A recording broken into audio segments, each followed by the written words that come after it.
Sige, pumasok ka sa loob ng aking utak. Pwede mo itong ihalin tulad sa isang higanteng pintuan. Di mo maituwala, sino mo itsura, di mo masikmura. Parang ginawa mo, inumin ang suka. Huwag ka umasa na mangyari, magkatsata ka sa akin. Kasi distansya ka na dito, pinatlupa. Libo-libo sinagawa, binuong marang masura. Pinipicturan ko muna, bago ilibig sa lupa. Pilitin mo lyrics ko, pipilitin ko, pihitin ko, tingin mo, kilitin mo. Imposible ko makuha, Pilipino siningang literatura. Hinalukan ng mga bata na parang hirupipig ko. Masulat mga titing na inip ko na sinukat. Nagiging igo-igo pag hindi ko na isuka.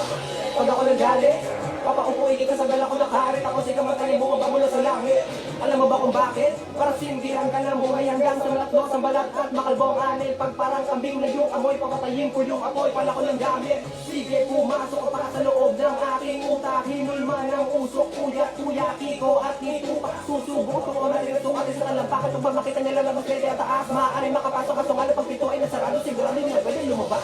Hindi ko talaga kayo nabangga eh. Nabangga mo kami. Hindi ko kayo nabangga. Nabangga mo kami. Hindi to. Hahanapin ko lang. Ba, hindi nyo alam, meron akong 70 my M310 dashcam. Ayan oh. Nakita ko na oh. Ayan boss oh. Parating pa lang ako dyan oh. Paano nyo sabihin nabangga ko kayo? Tingnan natin ha. Edited. Paano magiging edit eh? Meron nga akong 70 my M310 dashcam. Paano magiging edit yan? Ayan oh. Tingnan mo, paano ko kayo nabangga dyan? Ha? Oh, di ayan. Putang ina naman, boss. Na-stud nyo pa bago kayo magdagasa. Modus yan, boss. Alam ko na yung mga ganyan nyo. Di boss. Hindi modus, edited Hindi yan. edited yan. Modus, boss.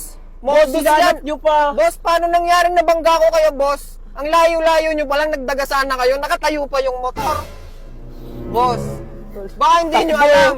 70 my M310 dashcam yan. The best choice for an entry-level dashcam. Best image quality in its price range. Meron pa itong 1296p resolution with f2.0 aperture. Kaya naman sobrang kitang-kita talaga ng dashcam nyo yung nasa harap nyo. Tapos meron pa tong 24 hours parking surveillance. Kaya naman walang problema kahit nakaparking yung kotse mo, nare-record yun lahat ng nangyayari. Meron pa tong voice control kaya kahit nagdadrive ka, pwede mo yung kontrolin. Take photo.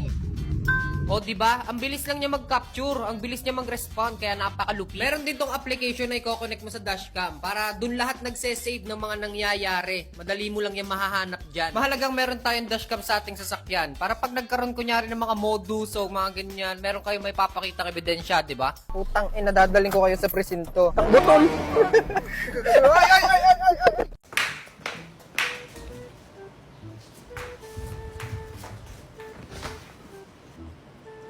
Hello? Ma? Naulan. Oh, eh anong gagawin natin ngayon kung naulan? Ma, gusto ko maligo sa ulan nga. Nagligo ako sa ulan.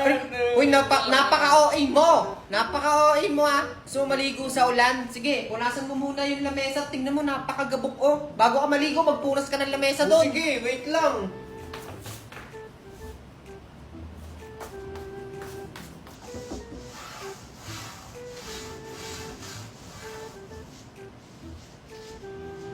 Ma, tapos na. Napunasan ko na yung lamesa. Oh, punas lang. Punas lang gagawin mo. Tingnan mo yung sahig, oh. Napakagabok. Oh, walisin mo na rin yan bago ka maligo sa ulan. Bilisan mo. Ano yun? Anong ano yun? Ano, liligo ka o wawalisin mo yan? Wait lang, kukunin ko lang yung palispace.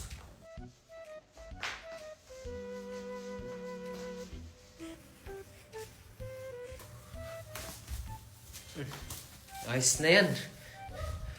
Matapos na, nakapagwalis na din ako. O, ngayon? Hindi pa rin pwede. De, sige, pwede na. Sige, maligo ka. Yun. Pero bago ka maligo, sumilip ka muna sa bintana. Ala, tumila na. Ito na ba yung inaanak ko, pare? Oo, pare, yan na yung inaanak mo. Oh, lalaki mo na. Sampogi mo ah. Parang dati, supot ka pa. Siguro marami kang chicks, no? Ay, hindi po.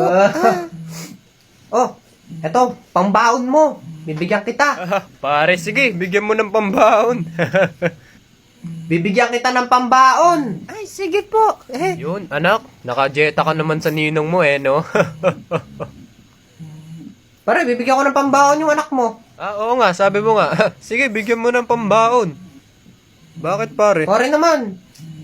Nagpapahambol lang ako. Alam mo naman wala rin akong pera. Eh, ninong kanyang inaanak ko eh. Sabi mo, bibigyan mo. Hindi, dapat pag nakita mong nakuha ko ng pera, sabi mo, Hindi pare, wag na. Oh, Ganon. ikaw naman yung nagpresenta na bibigyan mo. Wala pare, alam mo naman ako gipit din. Hindi pare, gipit. Ikaw, yaman na yaman mo. Bigyan mo na pare, ito naman oh. Inaanak mo naman yan Pare, eh. ako na may nagpapaano lang sa iyo. Oh, bakit parang kasalanan Dapat sasabihin ko mo, pare, hindi, wag na nang bigyanan. Pare, okay lang, hayaan mo na. Gayon. Okay lang yan pare, inaanak mo naman yan eh. Tsaka aasa yung bata kasi sinabihan mo. Oh, Yun, thank you po, pare, pambiling gatas yung anak ko eh. Ay, salamat pare ah. Nga pala pare, wala nga palang load yan. Baka mabibigyan mo ng pang-load. Dali na pare, bigyan mo naman ng load yan. Walang load yan Walang eh. load? Oo pare, syempre, alam mo naman nga, di ba? Online Online class. Oo. Binigyan ko na ah. Ay, pare, dapat hindi na magagalaw yan eh. Syempre, papasko mo sa kanya yan. Papasko. Oo pare, dapat magkabukod Check yung kung load. gusto mong load. Pindutin mo yung nasa bayo ko. Siya pare, ako yung una na. At ako Sige pre, paano naman yung yung isa mong pamangkin, di ba? kapatid. Oo, yung kapatid. Paano, hindi mo bibigyan? Galing ka na rin Uy, naman hindi ko dito naman inaanak yun ah. Uy, ano naman pare, di ba kapatid naman yan ang inaanak mo, hindi parang ganun na din. Dali na pare, bumunot Siya, ka na. bubunot na. Yun, bubunot din naman pala eh. Daming pera, bumunot ka na pare. Ay, putang ina pare. Oh, ano? Sabi mo bubunot hindi ako. pare. Excuse me, darling, listen me, you're looking very smart. I love my sweetheart, but broken my heart. Your eyes very killer. Babasagin mo yung plato. Talaga? Sige lang, magdadabog ka pa sa kwarto. Ano? Sige lang, susulatan mo mukha ko. Paki mo. Hay nako, wag kang ang humarang, nanonood ako.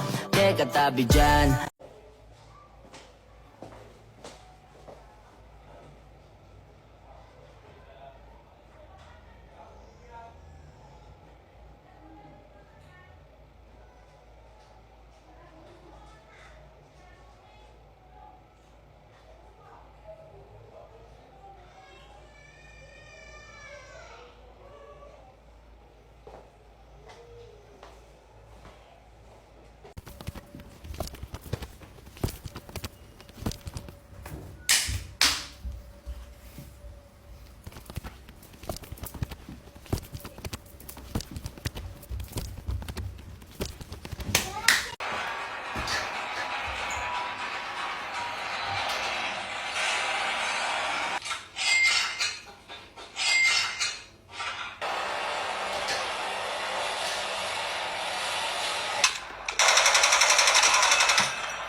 Mabilis ka bang mangalay sa pagbubuhat ng iyong anak? So, ito ang life hack para sa'yo. Guys, gusto ko rin i-share sa inyo itong baby carrier na binili namin ni Mrs. So, guys, ito siya. Napaka-komportable nitong gamitin. Bali, kakabit mo lang siya sa katawan mo tapos isusuot mo yung baby mo. Parang wala kang binubuhat. Saktong-sakto to sa mga mommies or daddies na mabilis mangalay sa mga baby nila. Kahit 5 oras mo pang buhatin yung anak mo, parang talagang di ka mangangalay no? Parang may nakasabit lang sa'yo na kung kahit saan ka naman talaga magpunta, talagang hindi ka naman mangangalay. Kahit hindi mo napasahan yung misis mo. Kahit ikaw na ang magbuhat hanggang umuwi kayo. Di ko na alam sasabihin ko guys, basta maganda tong baby carrier na to. So kung kailangan nyo to, nandyan lang yan sa yellow basket. Bahala kayo. I'm tired. I should shower so it'll wake me up. If I'm gonna shower, I should exercise first so I don't have to shower twice. If I'm gonna exercise, I should eat first. If I'm gonna cook, I should have coffee first so I can have energy to cook. If I'm gonna make coffee, I should clean the coffee maker. If I'm gonna clean the coffee maker,